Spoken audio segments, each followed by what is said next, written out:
Bwana Yesu asifiwe. Bwana Yesu asifiwe sana, mpenzi mtazamaji wa siku 50 za Pentekoste. Siku ya leo tena Mungu ametupatia neema. Baada ya muda kidogo tunaendelea tena kwenye kipindi chetu kipendacho cha siku 50 za Pentekoste. Na Mungu kwa kweli amekuwa mwema sana. Hajatuacha, hajatutupa wala hajatupungukia. Anaendelea kutupatia nguvu kila iitwapo leo ili tujifunze habari za Roho Mtakatifu toka utukufu mmoja kwenda utukufu mwingine, kwa sababu Mungu wetu ni mwema, anatupenda.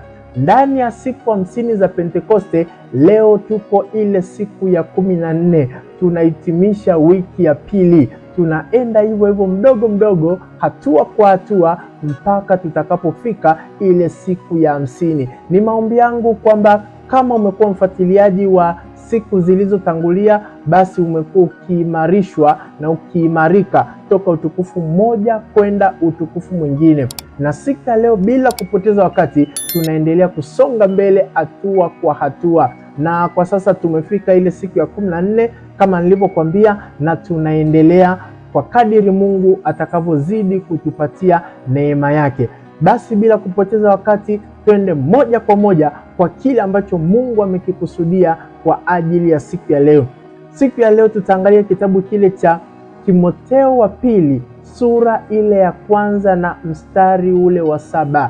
Timotheo wa pili, huu ni waraka ambao uliandikwa na Mtume Paulo. Mtume Paulo alimwandikia huyu mchungaji au kijana wake aliyekuwa anaitwa Timotheo. Kwa hiyo alimwandikia mambo mbalimbali. Basi nataka twende tusome moja kwa moja ili ujue ni kitu gani Mungu anataka kusema na sisi siku ya leo. Biblia inatuambia kwamba maana Mungu hakutupa roho ya woga, bali ya nguvu na ya upendo na ya moyo wa kiasi. Kitu ambacho kimesisitizwa hapa, unaona Biblia inatuambia kuna roho ambazo Mungu hakutupatia. Kwa hiyo hizo zimeandikwa makusudi ili ujue ni roho gani ambazo Mungu hakutupa. Alafu hapo hapo akatuonyesha ni roho gani Mungu alizotupa. Kwa hiyo katika roho ambayo Mungu hakutupa ni roho ya woga. Roho ya woga inamuondoa Roho Mtakatifu. Yaani wewe ukiwa muoga mbele za Mungu, si kuogopa kwamba unaogopa giza, unaogopa nini na nini, ni ile hofu, hata hofu ya kwenda mbele za Mungu. Unajua kwenye Agano la Kale ndivyo ilivyokuwa. Kwenye Agano la Kale ilikuwa ni kwamba ni hatari kusogelea uwepo wa Mungu. Hata kuhani mkuu mwenyewe anapoingia patakatifu pa patakatifu lazima awe makini, awe macho. Kwa nini? Kwa sababu anaweza akafa muda wote. Hofu ilikuwa inatawala hata unapoenda mbele za Mungu. Huo ni mfumo wa Agano la Kale. Lakini kwenye Agano Jipya Bwana Yesu amekuja, amebadilisha mambo. Kwa kadiri unavyokuja kwenye uwepo wa Bwana, ndivyo unavyopata afya nzuri zaidi, ndivyo unavyopata furaha zaidi, ndivyo unavyopata amani zaidi, na ndivyo unavyoishi zaidi, ndivyo unavyopokea uzima na amani na furaha. Unapata maisha kwenye uwepo wa Mungu. Kwa kadiri unavyokuwa mbali na Mungu, ndivyo unavyokuwa mbali na uzima, ndivyo unavyokuwa karibu na kifo, kwa sababu uko mbali na Mungu. Lakini kwenye Agano la Kale ukimsogelea Mungu unaweza ukafa muda wote. Kwa hiyo lazima uwe makini. Kwa hiyo roho ya woga ilitufanya tusimuone Mungu kama Baba. Kwa hiyo tulikuwa mbali. Sasa kwenye Agano Jipya Biblia hata inatuambia kabisa, ndio maana Mungu ametupatia roho wake, roho wa mwana wake, na kwa sababu hiyo tunaita Aba, tunalia Aba, yani Baba. Kwa hiyo Roho Mtakatifu alikuja kuondoa ile hofu ambayo ilikuwa ndani yetu, kwa sababu kuna watu wana hofu mpaka siku za leo. Hata akiingia kwenye maombi anaanza kukumbuka dhambi alizozitenda. Hiyo inaonyesha kwamba bado wewe unamilikiwa na roho ya hofu. Ndio maana makosa yanakuja. Ni kama vile mwizi akiona kituo cha polisi tu anakumbuka wizi wote ambao alishakufanya. Hata kama polisi hawajamkamata, hawajamshika, lakini anachokiwaza yeye ni zile kesi zote alizonazo, vitu vyote alivyoviiba vinaanza kupita kwenye akili yake. Ndivyo watu wanapokuja kwenye uwepo wa Mungu. Anakuja kwenye uwepo wa Mungu, anakumbuka dhambi zake. Wewe bado una roho ya hofu, hujawekwa huru. Mwana akikuweka huru, unakuwa huru kweli kweli. Kwa hiyo hapa Biblia ndio maana ikaanza kusema kwamba Mungu hakutupa roho ya woga, the spirit of fear. Hapana, hatutakiwi kuendeshwa na hofu na woga. Kuna ile hofu ambayo inaitwa kumhofu Mungu. Hiyo ni kutembea na uchaji, ukiwa unajua kwamba Mungu yuko pamoja na wewe kila eneo na kila hatua na kila mahali. Ni tofauti na ile hofu ya kuogopa uwepo wa Mungu, kama vile Mungu anakuja kukushtaki makosa yako, umekosea hapa, umefanya hiki na hiki. Hapana, Mungu yupo kwa ajili ya kukuonyesha upendo wake, na wewe utakapoona upendo wake ukawaza na makosa na mabaya uliyofanya, unaona Mungu ni mkuu. Upendo wake unakufanya unalia kwenye uwepo wake, unamwambia Mungu, sijaona baba kama wewe, mbona umenisamehe madhambi na makosa na maovu. Unashangaa upendo wa Mungu, yani unashindwa kufika mwisho, kwa sababu wema wake hauna ukomo. Kwa hiyo Roho Mtakatifu anapokuja kwenye maisha yetu, katika vitu anavyoviondoa ni hofu. Na kwenye huu mstari zimeandikwa roho nyingine 3 toka upande wa Mungu ambazo zinakuja kushindana na kuhakikisha hii roho ya hofu haipo tena ndani yako. Biblia inatuambia bali ya nguvu. Hapa ameweka neno ya kuonyesha kwamba ni roho, na zenyewe hizi nyingine ni roho. Unajua hofu na woga na penyewe sio tu tukio la mtu kuogopa, ni roho.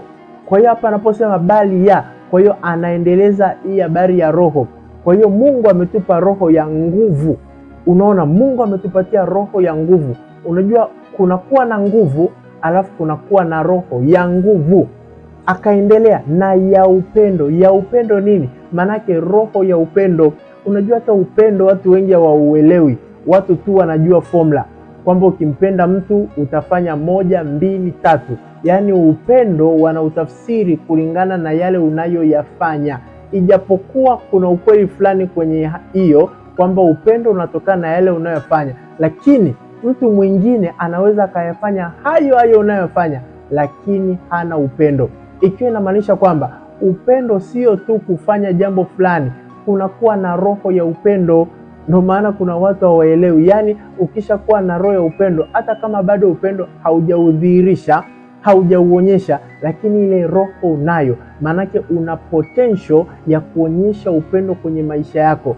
Kwa kadiri utakavyokaa na Roho Mtakatifu, atakufundisha namna ya kuachilia upendo kwa watu waliokukwaza, kwa watu waliokukosea, kwa watu waliokutendea mambo mabaya, hata kwa wengine unaowapenda, labda kwenye ndoa, kwa mke wako, kwa mume wako, kwa watoto, namna ya kuwaonyesha upendo, kwa sababu ile roho ya upendo inakuja juu yako, inakuwa pamoja na wewe.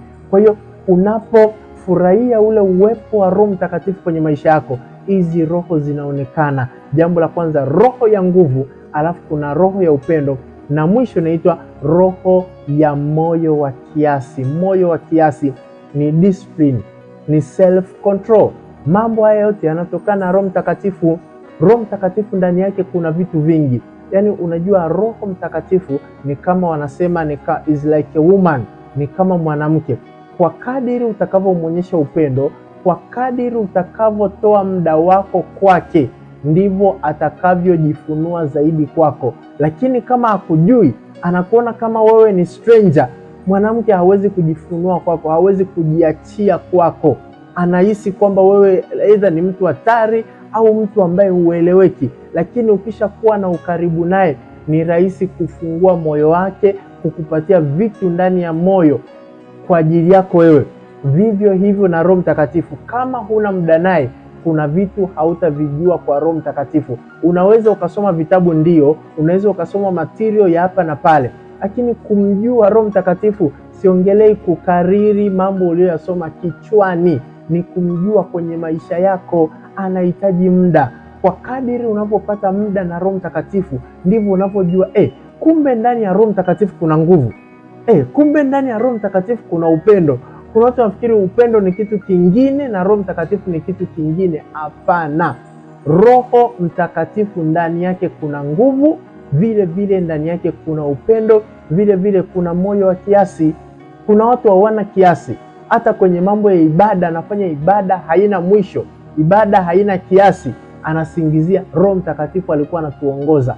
Kila siku ibada ikipitiliza muda, wanasema hapo wanahudumiwa na Roho Mtakatifu. Sikiliza, Roho Mtakatifu anaweza kukuhudumia hata ndani ya muda uliopangwa, ndani ya muda uliokusudiwa.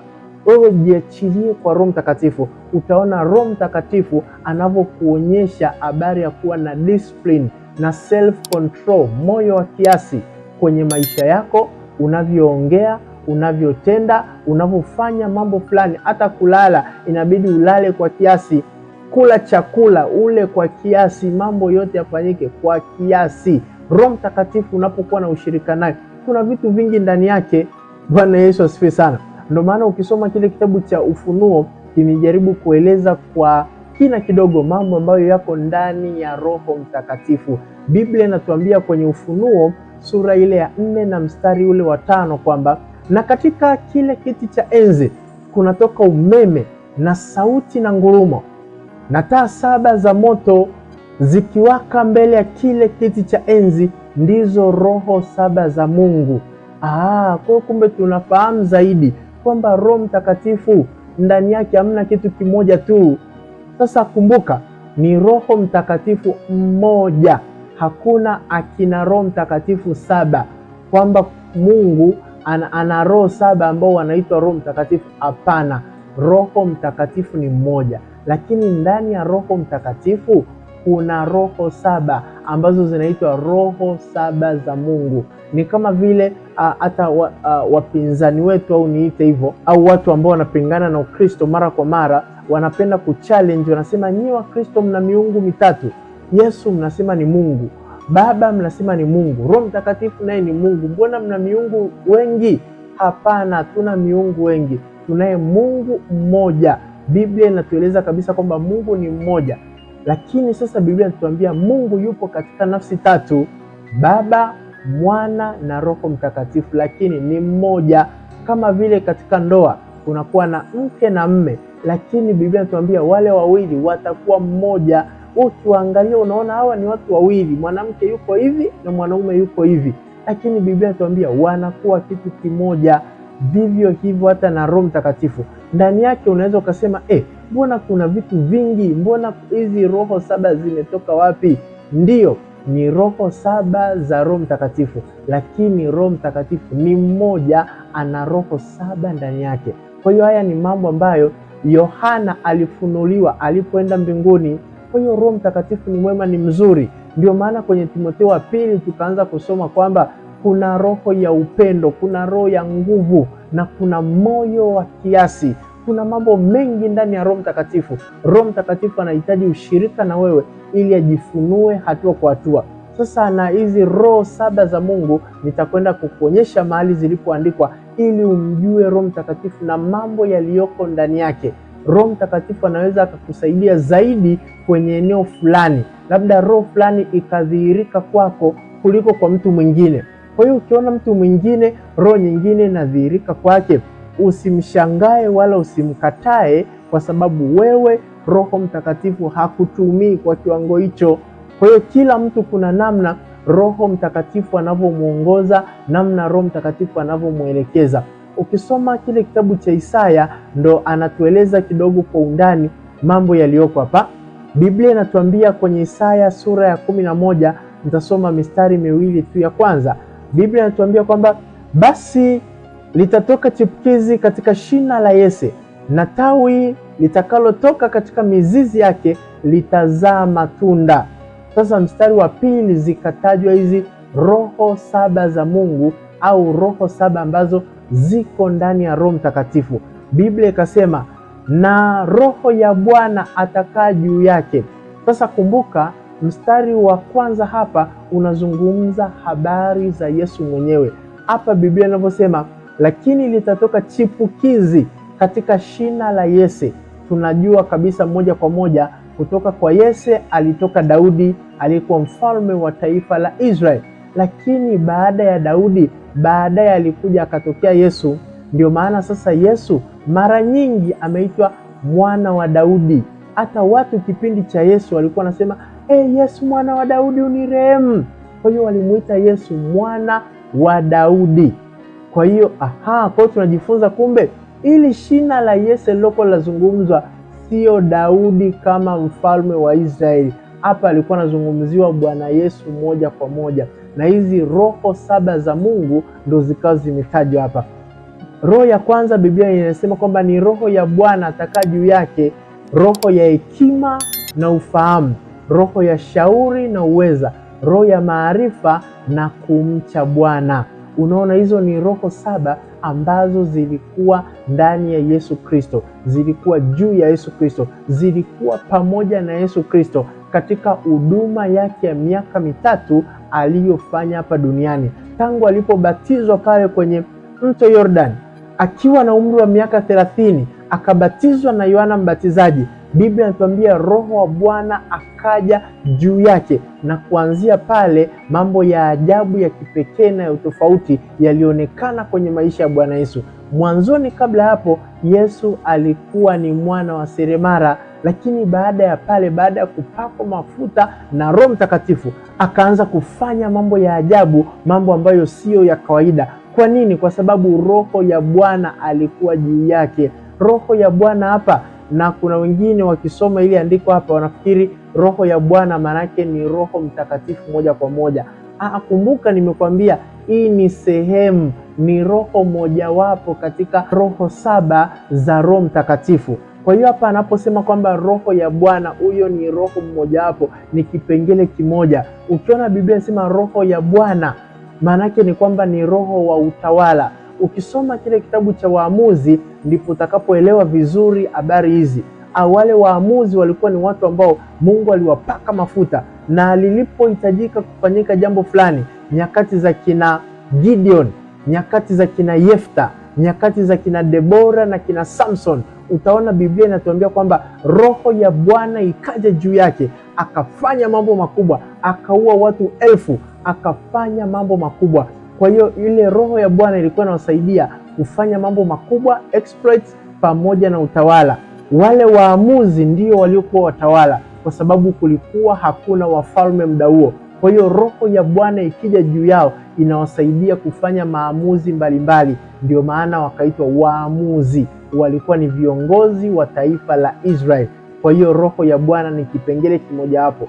Sasa wale unakuta labda aliishia hapo tu, lakini Bwana Yesu hakuishia hapo, akaendelea na roho ya hekima. Unaona, ukisoma Agano la Kale utaona mtu mmoja mmoja alikuwa na hekima, labda akina Yusufu, akina Danieli na baadhi ya watu wachache walikuwa na hekima, bila kumsahau Suleiman. Roho ya hekima alikuwa pamoja naye. Sasa kuna roho nyingine inaitwa roho ya ufahamu. Hiyo ni namba 3, ufahamu. Ufahamu ni upeo wa kuelewa, unaelewa mambo kwa namna pana na kubwa sana. Roho ya ufahamu akiwa juu yako, wewe unakuwa sio mtu wa kawaida. Kila kitu yani unaweza ukakielewa.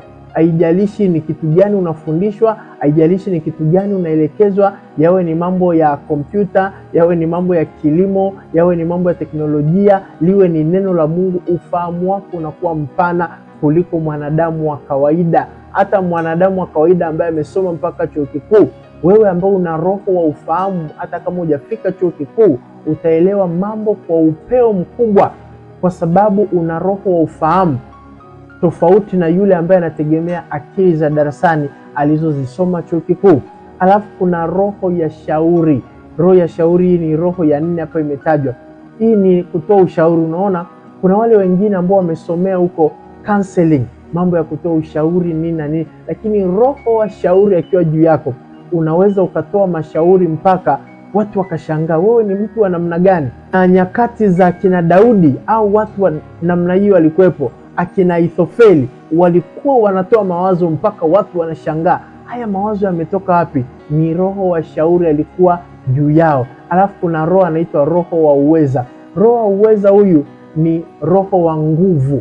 Uweza au uwezo ni nguvu za Mungu. Kwa kuna wakati roho wa nguvu anakuja juu yako kufanya mambo ya ajabu na tofauti. Sasa haya nguvu sio tu kunyanyua chuma au kufanya kama Samsoni tu alivyofanya, ni mambo ya nguvu za mwilini, hata nguvu za rohoni kuonekana kwenye maisha yako ya kila siku. Labda unafanya kitu fulani kinahitajika ukifanye kwa muda mrefu au kwa masaa mengi, muda huo labda hautakiwi kuchoka. Sasa kumbuka, wakati wa kupumzika inabidi upumzike, lakini mara moja moja Roho Mtakatifu anaweza akakuongezea nguvu ukaenda zaidi ya uwezo wa kawaida wa binadamu. Hiyo inakuwa ni roho wa uweza kufanya mambo makubwa ya ajabu na ya tofauti, iwe na miujiza na yenyewe iko hapo hapo. Bwana Yesu asifiwe sana. Alafu kuna roho nyingine inaitwa roho ya maarifa, ambayo ni roho namba 6, roho ya maarifa. Unajua maarifa mengi tunategemea tuyasome kwenye vitabu, tusome kwenye mitandao na maeneo mengine mbalimbali, au tupewe habari na mtu fulani ndipo tunapopata maarifa. Lakini kuna wakati hautakiwi kupitia process ndefu, mchakato mrefu sana wa kupata maarifa. Ijapokuwa hiyo inabidi iwe kawaida yako, uwe unasoma vitabu, unasikiliza hata mahubiri mbalimbali, kama unasikiliza klipu zinazokusaidia kwenye mambo ya kilimo, mambo ya biashara, sikiliza watu mbalimbali wanaeleza nini ili uweze kupata maarifa mbalimbali. Lakini kuna wakati ukiwa na roho wa maarifa, tayari unajua jambo gani linatakiwa kufanyika wakati gani na kwa namna gani, kwa sababu maarifa tayari unao roho wa maarifa, anakusaidia kupata maarifa ambayo hukuyasoma shuleni. Sasa ukiwa na maarifa, ukawa na ufahamu, ukawa na hekima, wewe unakuwa ni unstoppable, hauzuilishiki, hakuna wa kukukamata, untouchable. Waingereza wanatumia neno jingine, unakuwa invisible, yani unafanya mambo kwa namna wanaotaka kukushika ili wakupunguzie mwendo, haiwezekani tena. Kwa nini? Kwa sababu roho wa Mungu yuko juu yako. Sasa na si hayo tu, jambo la mwisho ambalo limetajwa hapa, ijapokuwa sio kwa umuhimu, Biblia inatuambia na roho ya kumcha Bwana. Kumcha Bwana, hofu ya Mungu. Sasa tatizo, watu wengi hawana roho ya hofu ya Mungu, hawana roho ya kumcha Bwana, ila wanajitahidi kumcha Bwana kwa matendo yao, kwa mienendo yao, wanajitahidi kukwepa dhambi nini na nini, na hiyo ni nzuri, sikatai, ni nzuri kabisa, lakini utakuwa unatumia msuri sana, utakuwa unatumia nguvu nyingi. Kuna roho inaitwa ni roho ya kumcha Bwana. Ukiwa na roho ya kumcha Bwana, yani kumcha Bwana kunakuwa ni kama vile unakunywa maji, yani unateleza tu, yani unafanya mambo kwa wepesi, kwa sababu roho ya kumcha Bwana iko pamoja na wewe. Hautapambana na dhambi. Wapo watu wanapambana na dhambi na wanajitahidi kushinda, wanajitahidi kwa kweli, wanampenda Mungu na wanaweka bidii kwa kweli ili wampendeze Mungu katika maisha yao. Sasa hizi roho zote ambazo nimezisoma hapa ziko ndani ya Roho Mtakatifu. Wewe sio lazima sana ukariri sijui kuna roho ya hivi na hivi, hapana. Tengeneza mahusiano mazuri na Roho Mtakatifu. Kama nilivyokuambia, ukiwa na muda naye, ukawa unazungumza na Roho Mtakatifu, unamwomba Roho Mtakatifu yajaze maisha yako, afurike kwenye maisha yako, unakaa kwenye uwepo wa Roho Mtakatifu, utashangaa maisha yako yatakavyokuwa. Hizi roho zitaonekana wakati uhitaji ukihitajika, wakati wote tu zikihitajika, zitakuwa kazini. Maarifa yakihitajika, kumcha Bwana kukihitajika, nguvu za Mungu zikihitajika, shauri likihitajika, hekima ikihitajika, itaonekana. Wewe ni kukaa vizuri na Roho Mtakatifu. Usipokaa vizuri na Roho Mtakatifu ni rahisi kukwama. Usipokaa vizuri na Roho Mtakatifu utashangaa hautembei katika ile neema ambayo Mungu amekusudia. Kwa ni maombi yangu katika Roho Mtakatifu kwamba Mungu akutie nguvu, Mungu akuwezeshe, Mungu akusaidie. Mahusiano yako na Roho Mtakatifu yaongezeke. Mahusiano yako na Roho Mtakatifu yasipoongezeka, haya mambo yote unaweza kufikiri ni story tu, ziliandikwa roho 7 za Mungu ili labda tukariri kichwani kwamba kuna roho 7 za Mungu. Hapana, iliandikwa ili roho hizo 7 zionekane kwenye maisha yako. Sasa tafuta ushirika, tafuta mahusiano mazuri na Roho Mtakatifu. Utashangaa Mungu atakavyokusaidia toka utukufu mmoja kwenda utukufu mwingine. Naomba nikuombee ili mahusiano yako na Roho Mtakatifu yazidi na yaongezeke toka utukufu mmoja kwenda utukufu mwingine. Ndipo utakapoona roho 7 za Mungu zikiwa kazini kwenye maisha yako siku zote. Tuombe. Mungu wangu na Baba yangu, katika jina la Yesu Kristo, wewe uliye Mungu mkuu, wewe uliye Mungu mwema, asante kwa ajili ya watazamaji wote ambao wamesikiliza mpaka kufikia hatua hii. Katika jina la Yesu Kristo katika jina la Yesu Kristo. Neema yako Bwana ikawe pamoja nao, ikiwatetea, kuwapigania na kuwasaidia. Ukawasaidie Bwana, wakawe na muda na Roho Mtakatifu, wakamjue zaidi Roho Mtakatifu katika maisha yao. Kwa jina la Yesu Kristo ninatamka nguvu za Roho Mtakatifu katika maisha yao. Kwa jina la Yesu Kristo, Roho Mtakatifu akajifunue na karama zake na tunda lililoko ndani yake katika jina la Yesu Kristo, na uwepo wa Roho Mtakatifu kwenye maisha ya wasikilizaji wote na watazamaji katika jina la Yesu Kristo. Ninakwenda kinyume na kila namna ya distraction ambazo zinaweka mbali na Roho Mtakatifu, zinazoweka mbali na maombi, zinazoweka mbali na neno lako. Katika jina la Yesu Kristo ninatamka nguvu za Mungu aliye hai zikawe pamoja nao, zikawatetee na kuwapigania na kuwasaidia. Bwana ukawavute kwenye uwepo wako, Bwana ukawavute kwenye uwepo wako katika jina la Yesu Kristo, wakamjue Roho Mtakatifu zaidi na zaidi experientially katika maisha yao, katika jina la Yesu Kristo wa Nazareti, katika jina la Yesu. Na Roho Mtakatifu ukajifunue katika maisha yao, roho ya hekima kaonekane katika maisha yao, roho wa Bwana kaonekane, roho ya shauri na uweza, roho ufahamu na maarifa, roho wa kumcha Bwana katika jina la Yesu Kristo wa Nazareti. Roho saba za Mungu zitadhihirika katika maisha yao, kila uhitaji utakapohitajika katika jina la Yesu Kristo. Roho Mtakatifu utakuwa kazini kuwasaidia siku zote katika jina la Yesu Kristo, na maisha yao yatabadilika na familia zao zitabadilika na wanapofanyia kazi katika jina la Yesu Kristo. Asante Bwana mabwana na Mungu wa miungu, ambao utakuwa pamoja nao ukiwatetea na kuwapigania katika jina la Yesu Kristo. Nimeomba na kuamini, amen. Amen, amen, amen. Basi nipende kumtukuza Bwana Yesu kwa ajili ya kipindi hiki, kwa ajili ya wakati huu. Naamini utabarikiwa sana na kile ambacho Mungu amekikusudia katika maisha yako. Basi ni hadi wakati mwingine, siku ya 14 ulikuwa pamoja nami Pastor Joseph Mtasa toka kanisa la Rema Outreach Church, na Mungu wangu kubariki sana. Kwa heri.